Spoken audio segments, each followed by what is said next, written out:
গৃহত্যাগী শ্রীহরির আরাধনায় রত মহারাজ ভরত একদিন গণ্ডকী নদী তীরে বসেছিলেন। সেই সময় এক গর্ভবতী হরিণী পিপাসায় কাতর হয়ে জলপান করছিল। হঠাৎই সে সিংহের গর্জন শুনে প্রাণ ভয়ে ওই নদীতে ঝাঁপ দিল। ঝাঁপ দিতেই গর্ভস্থ শাবক জনিদার থেকে জলে পড়ে ভেসে যেতে লাগলো। মাতৃহারা মৃগ শিশুটিকে ভেসে যেতে দেখে ভরত শিশুটিকে উদ্ধার করে কুটিরে নিয়ে এলেন। মৃগ শিশুর প্রতি তার মায়া মমতা দিন দিন বৃদ্ধি পেতে লাগলো।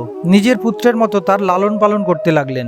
রাজা ভরতের এমন অবস্থা হলো যে ওই মৃগ শিশুটিকে না দেখতে পেলে অত্যন্ত ব্যাকুল ও চিন্তিত হয়ে পড়তেন।